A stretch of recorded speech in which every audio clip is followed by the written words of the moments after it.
All right. So welcome again, everyone.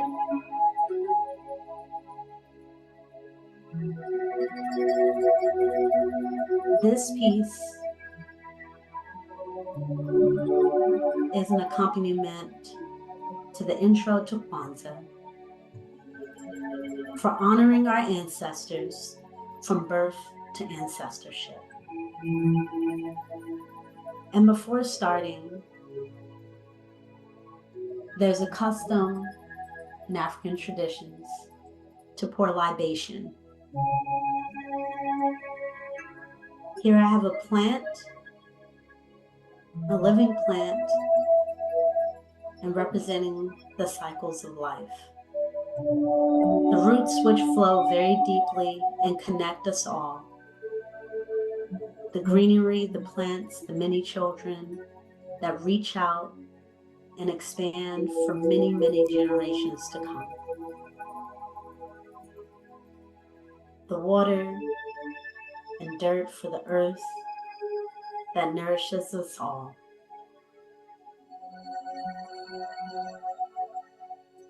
Today we will be talking about our connections from birth to ancestorship.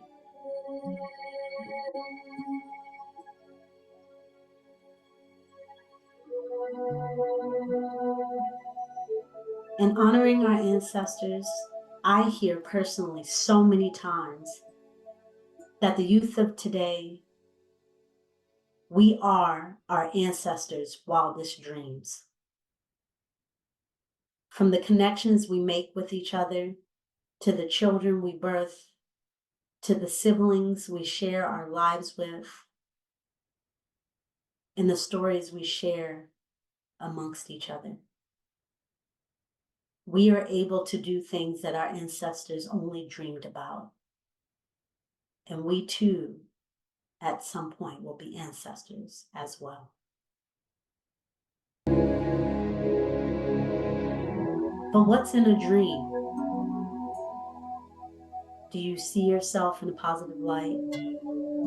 Do you see yourself overcoming challenges? Or do you see yourself buried in anxiety, depression, unable to get up, feeling as if you're all alone and unable to overcome the challenges you're faced with on a daily basis?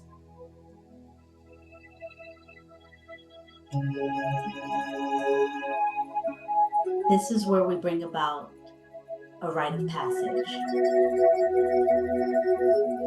Journeying through life can be very challenging all on our own. But what the greats have left behind for us are steps to make the connections from birth to ancestorship.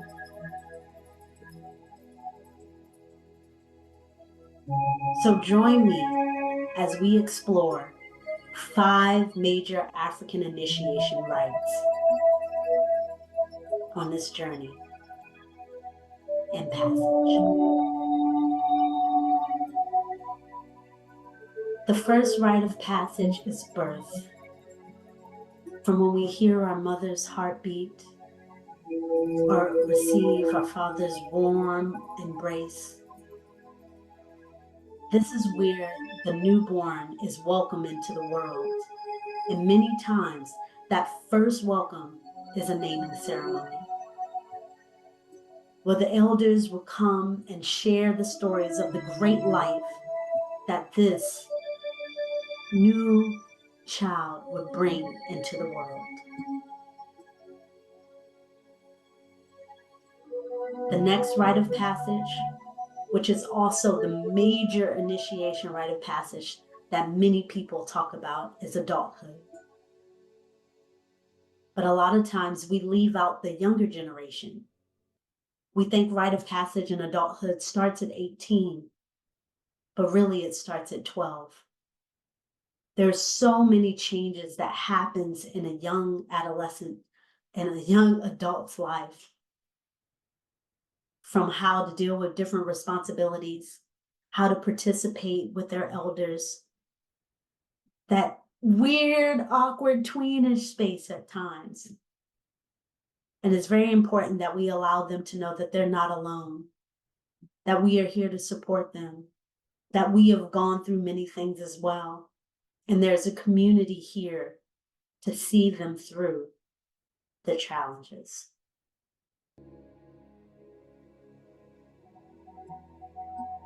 The third rite of passage is marriage.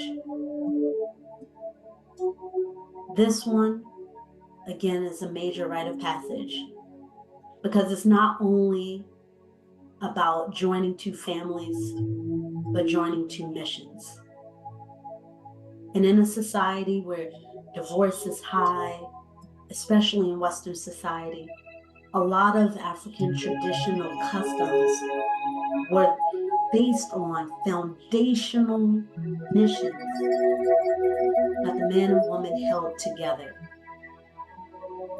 As they honored their unique perspectives, they were able to bring those things together, unite their efforts individually, collectively, for themselves, their family, and their community at large.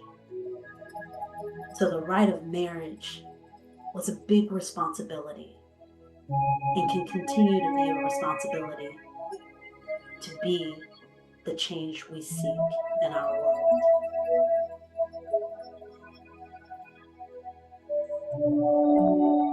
The fourth major initiation is the rite of eldership, and it's a very important component of the entire initiation system, because it is the elders who represent tradition. They have gone through a lot of the experiences that many of us may only dream of. They share with us the lessons that they've learned and hope that we won't repeat the same things, that we are able to stand strongly and firmly on their shoulders to get to higher heights. Be role models for those younger, knowing that they have a support team like no other, that they have a listening ear, and vice versa. That the elders know that the youth will be there to support them because they've been intertwined in different activities throughout the community all along their birth. And then our final initiation pass, the fifth one, is the rite of ancestorship. And this concerns with passing over into the spirit world. In traditional practices in African culture throughout the diaspora, we don't see death as the end, but another journey into the spiritual world. And as we remember those that have been gone, we remember their life, their legacy that they have left behind, the pebbles of information that helps us to know that there is something bigger than us, and we are a part of it, and we can contribute to it here on the playing field and in the ancestral world. So the work that we do here today, the lives that we live here today, feed into our greater lives in our spiritual world. Not to be separated, but deeply intertwined and connected.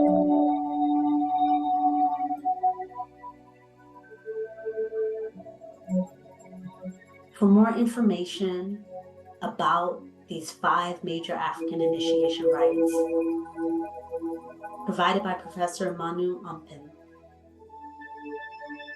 you can visit his website and see even more details on how you can apply the 5 major African initiation rites to your own life.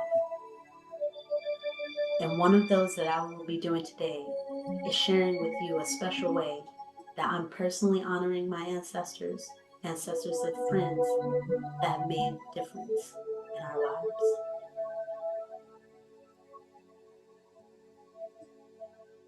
Ubuntu, I am because we are.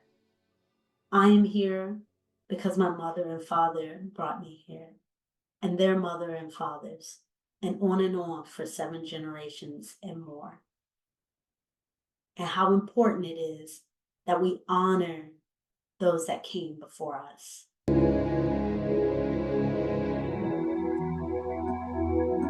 ask everyone to take a moment as we honor our ancestors.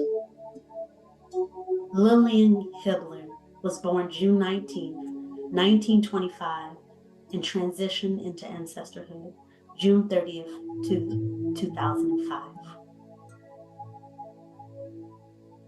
A message from Miss Marlena sharing about her great aunt.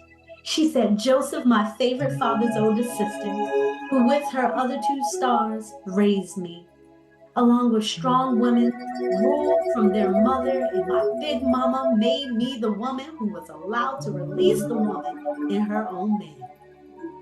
June 19th, 1925 to June 30th, 2005, Aunt Sis was my heart. My favorite song of peace from the beginning until her very end. Miss Marlena honors Lillian Hibbler.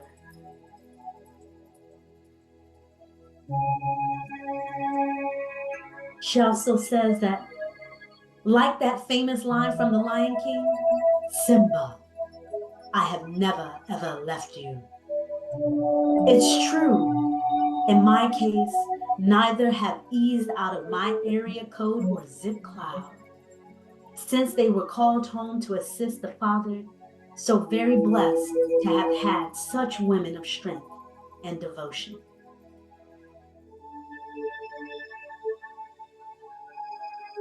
Honoring our ancestors. Kola Victoria Thrash. This is my grandmother. She was born March 7th, 1931, June 6th, 2023, where she transitioned into ancestorship.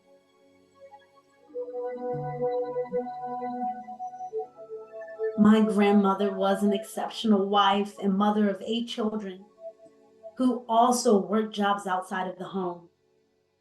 Our family liked to say before stay-at-home mom was a thing, that's what she did, and she did it well. She always seemed to be able to make time for everyone, providing support and love for her family and neighbors, and she did this not out of obligation, but because of who she was. And in honoring my ancestor, I'm reminded when I give and I share that this is a trait that was passed on from her to my mother to me. She was a mother of 8, grandmother of 12, great-grandmother of 18, and 1 great-great-grand. We honor you, Grandma Kola V. Thrash. Honoring our ancestors. Eva Harris. This is Baba Shaka's sister. She was born February 28th, 1945, and transitioned April 15th, 2023.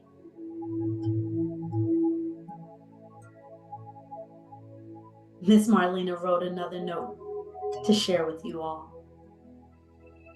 Sister to Baba Shaka, friend extraordinary, yang to yin, his ride to die, my monster-related highway into Tupac live and ghost riding. Born February 28, 1945, transition April 15, 2023. Sis Eva Harris, we honor you.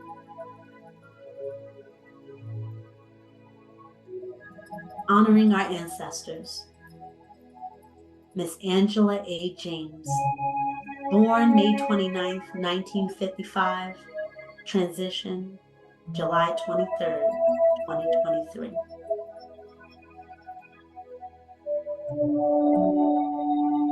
Miss Angela, for me personally, gave me and our children the opportunity to showcase their talents.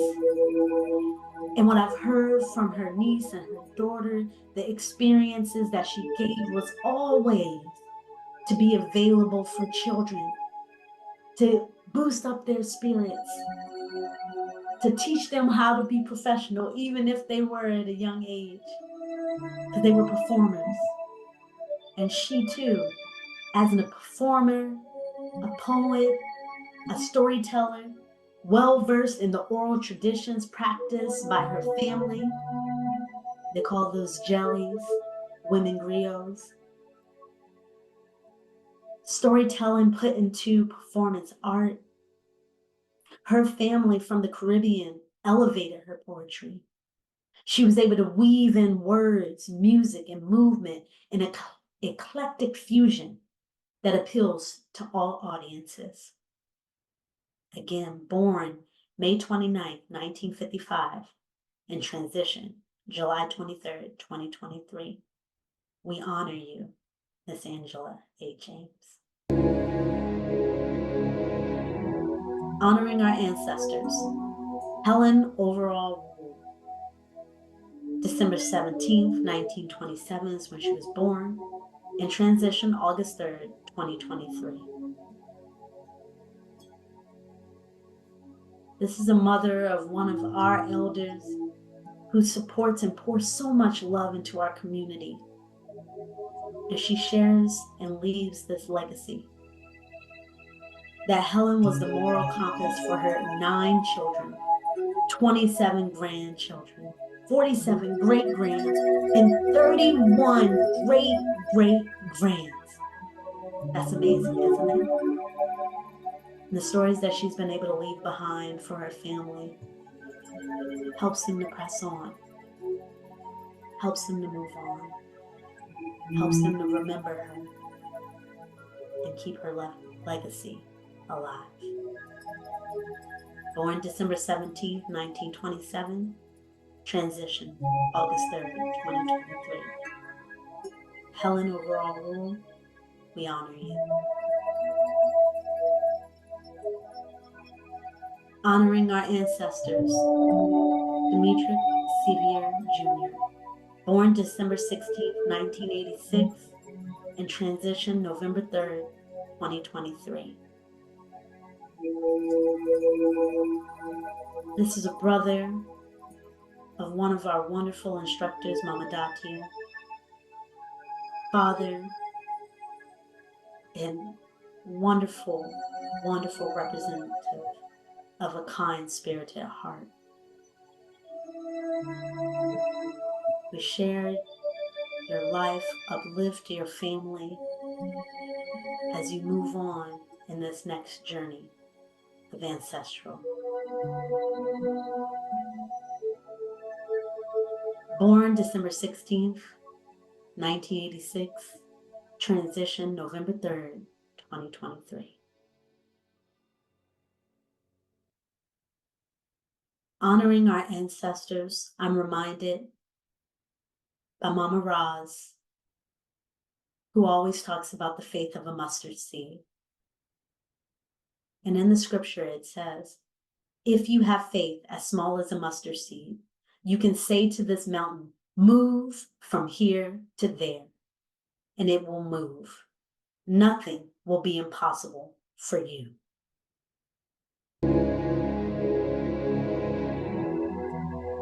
My name is Nakia Porter. I've been your presenter today. I'm one of the artists that are working with the Capital Region Creative Corps Sojo projects, focusing on social justice and community engagement. And I thank you for taking this journey with me from birth to ancestorship, that you remember that you're never alone, that there are many phases to life and death and beyond. If you'd like to share information about this for our upcoming projects, please feel free to scan the code below and provide your feedback. I personally am here to support and uplift people to be the best versions of themselves so they can help to uplift their community and focus on healing and thriving together.